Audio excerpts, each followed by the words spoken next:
This man made a shocking speech why he denounces Islam. Listen on.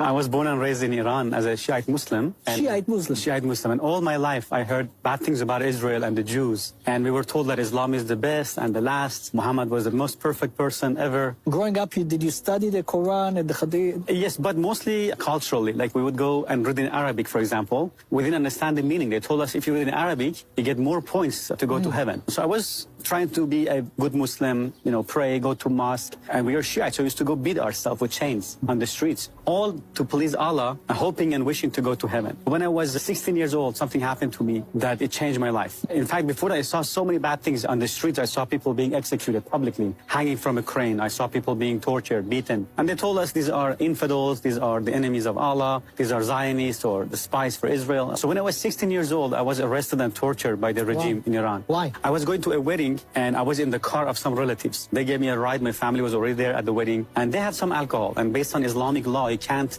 even have or possess or make or buy or sell or drink alcohol. And they had some, and my only crime was I was in the car. And there's the Islamic checkpoint. They pulled the car over and they began to smell the alcohol. They asked us to come out. They put us in a bus. And the bus got filled so fast because they arrested so many people for different reasons. And they took us to a confinement, to a jail, and then they took all our clothes off, bare naked. And they started pouring cold water on us and whipping us with this big, thick electric cable. Then they threw us into a room, a small room, and we were choking, no food. And all that because you were sitting in a car? Sitting in the car. That somebody had alcohol in it. Exactly. And I was 16. I didn't drink alcohol. I didn't do anything wrong. And I saw the cruelty of these people. I began to say, what kind of religion is this? What kind of justice is this? And my mother said, no, Islam is good. These people make it look bad. I said, okay. Then I began to do my own research. I began to read the Quran, the Hadith, and I saw, wow, so much evil in the Quran. Muhammad killed people. I saw Muhammad beheaded people, cut people's hand off. It says not to be friends with Jews and Christians, Surah 551. In Surah 929, Muhammad said, kill those who don't believe in Allah, His messenger, and in the religion of truth, which is supposedly Islam. Kill them unless they pay jizya, blood money. In Surah 928, he cursed the Jews and Christians. In Surah Muhammad, verse 4, it says,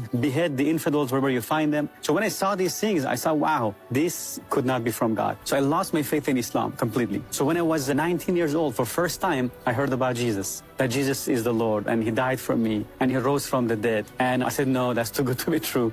How could God have a son? I said, okay, Jesus, if this is true, I ask you to show me. If it's real, be my Lord, be my Savior. And I prayed this prayer, and the moment I say that, a heat went through my hand. I began to shake and tremble. I began to cry, and I felt this love and this peace and this joy I'd never experienced before. I felt a burden was lifted off my shoulder. I began to feel love for people, for anybody who had hurt me. I began to forgive them. I began to feel forgiveness.